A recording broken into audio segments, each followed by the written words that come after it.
There's officially just 3 games left in the NFL season, and this weekend there will be 2 games to determine who plays in the Super Bowl. Let's predict them. Starting with the AFC Championship game, we have the New England Patriots, led by second-year quarterback Drake Maye, heading to Denver to take on the Broncos, who will be starting backup quarterback Jarrett Stidham in this game after Bo Nix's devastating ankle injury last week. As we go to the tail of the tape for this game, the New England Patriots had the third-ranked offense in terms of yards per game, whereas Denver ranked 10th. 28.8 points per game for the Pats versus 23.6 for the Broncos, but some of those stats obviously maybe how much do you weigh in with Bo Nix's injury. The Patriots had the 8th-ranked defense in terms of yards allowed per game, whereas the Denver Broncos were 2nd-ranked in that category. New England gave up 18.8 points per game, whereas Denver gave up just 18.5. The two teams did not play each other at all this season, so no games to look back on. And the main question going through everybody's mind is, can the Denver Broncos win this game with Jarrett Stidham, or should we already put pen to paper and send New England to the Super Bowl? And I think it's a little egregious to just jump to the conclusion that Denver has no pathway to win this game. I actually think Denver has a real possibility of winning this game, and it's going to be a closer game than some people think, despite Stidham going in. Let's talk about Denver's pathway to victory. Stidham obviously has to be a good enough game manager for the Broncos to have an opportunity in this game. He can't come in and be a crazy backup that's throwing 3 interceptions in this game and expect the Broncos to win.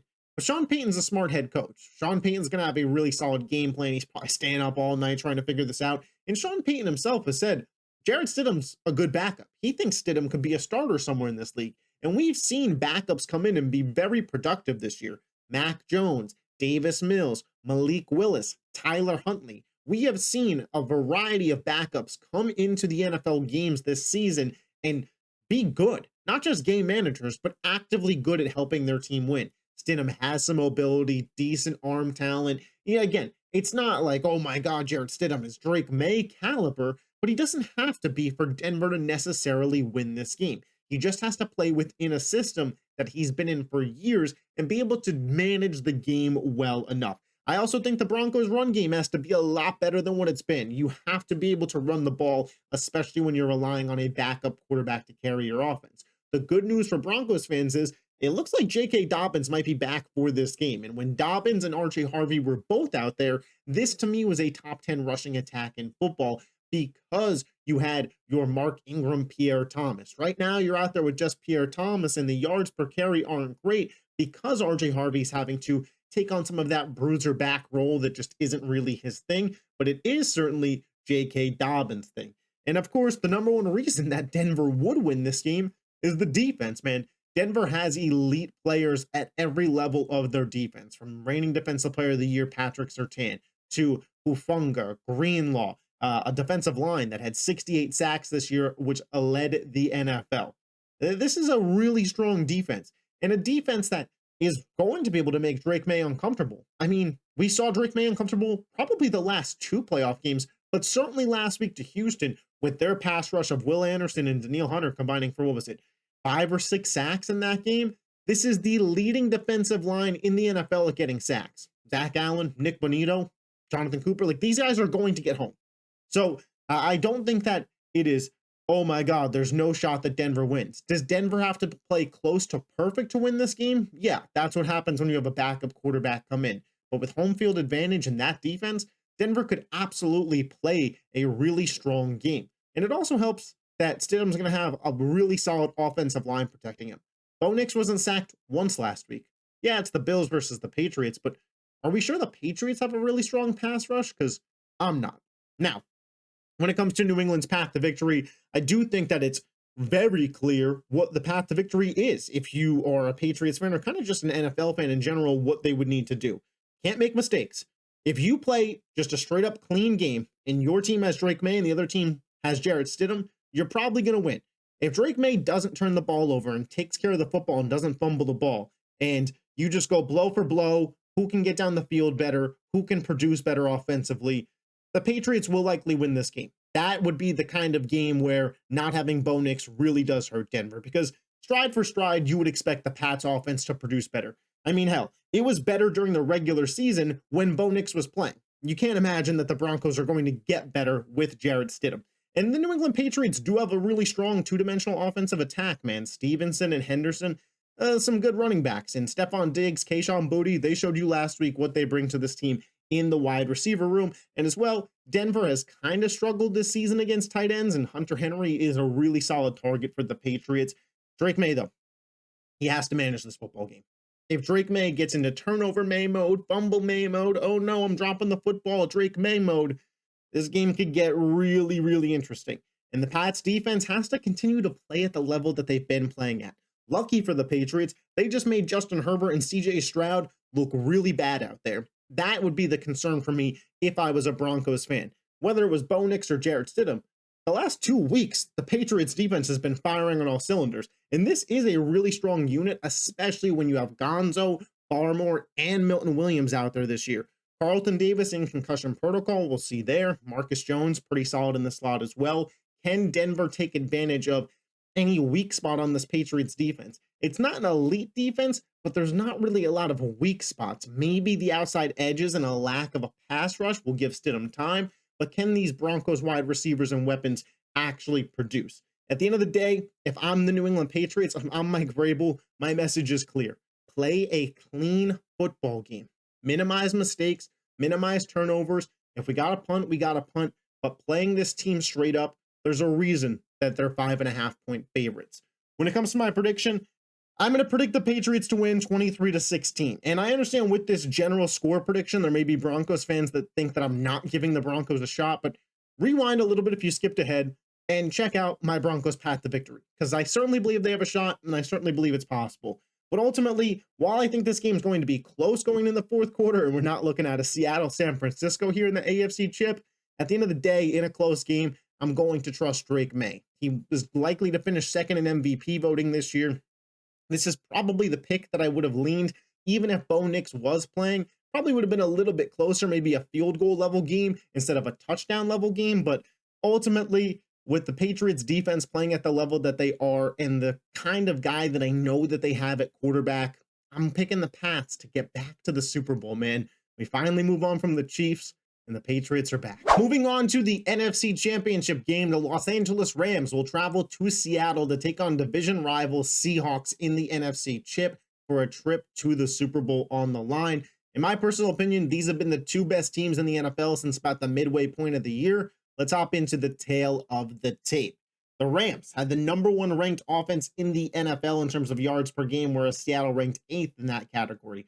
30.5 points per game for Los Angeles versus 28.5 for Seattle. The Rams had the 17th ranked defense in terms of yards allowed per game, whereas Seattle ranked 6th. And then, of course, the Rams allowed just 20.4 points per game versus Seattle, who allowed the league lowest 17.2 points per game. Because, of course, these teams are divisional rivals, there are two matchups that they faced each other in this season. Week 10, the Rams won 21-19. And in Week 15, in what could have been classified as the game of the year, Seattle won in overtime, 38-37. So if these previous games have showed us anything, with just 2 points in the game one, in terms of, Jason Myers was kicking a field goal at the end for Seattle to win the game, and then at the end of game two, the Seahawks went for 2 to win it in overtime and got it. We are in store for a really, really fun football game. The Rams, the road team, what is their path to victory? For starters, the offense has to perform at a top-tier level. The Rams were the #1 offense in the NFL throughout the regular season, and it's not hard to see why, right? Matthew Stafford's going to be the league MVP. Sean McVay is one of, if not the best offensive-minded head coaches in the NFL. Puka Nacua, Devontae Adams, Kyron Williams, Blake Corum, a good offensive line, a plethora of good tight ends at their disposal. We know exactly why this offense has been producing.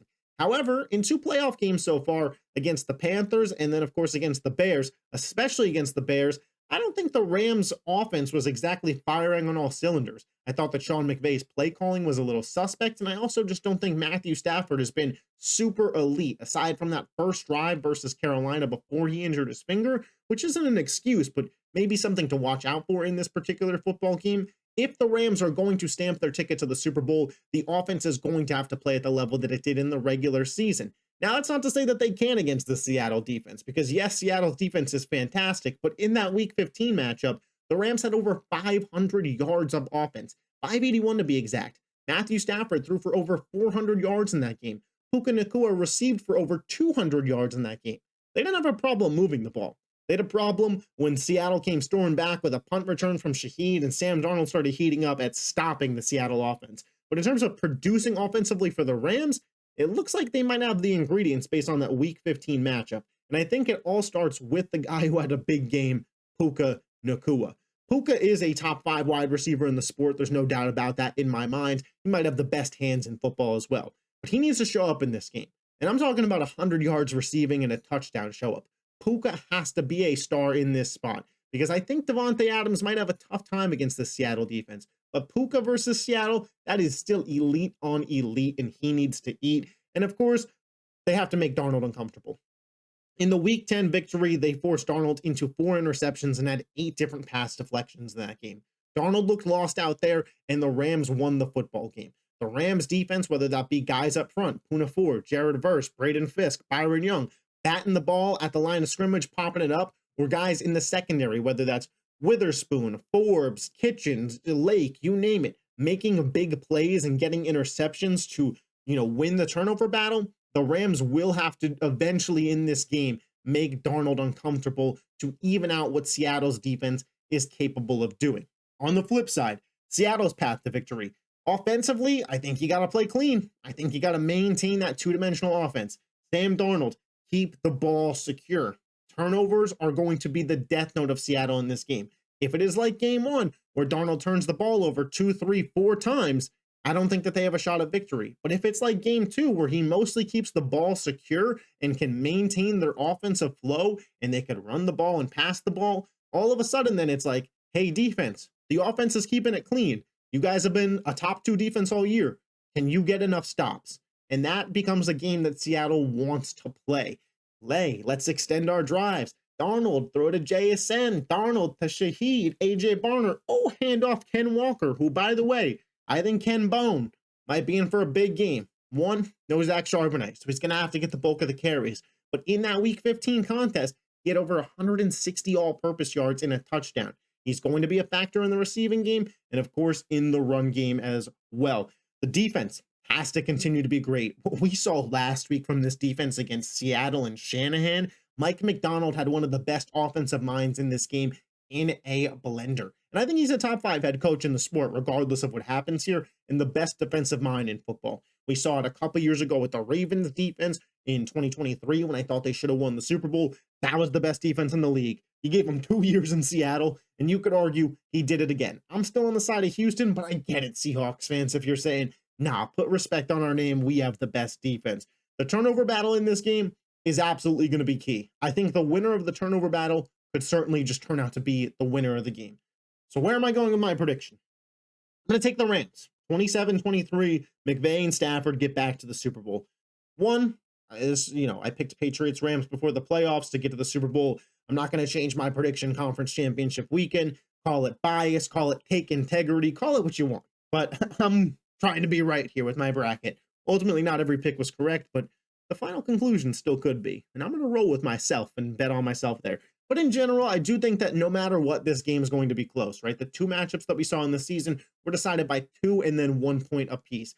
In a close game, at the end of it, call it fair or not, call it disrespectful to Sam Darnold, I just trust Matthew Stafford more. And this isn't somebody who's a Sam Darnold hater. I think the guy's a top 15-ish, top 10-ish quarterback in the sport. But I think Matthew Stafford, the MVP of the league, is sitting around top 5. He's been in a big spot like this before. This is the biggest game of Sam Darnold's career. He doesn't have experience in an NFC Championship game.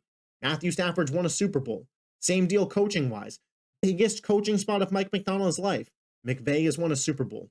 I'm going to rely a little bit on the experience, a little bit more on the people I trust. I think the Rams' elite playmakers make enough plays in this game, and we have a really fun NFC Championship game that sends the Rams to the Super Bowl. But guys, as always, those are just my predictions. Let me know yours in the comment section down below. Who do you think is headed to the Super Bowl? If you're new to the channel and you love the NFL, hit that subscribe button. We are pushing right now for 600 subscribers. Would mean a lot to me. I'll catch you guys next time. Peace.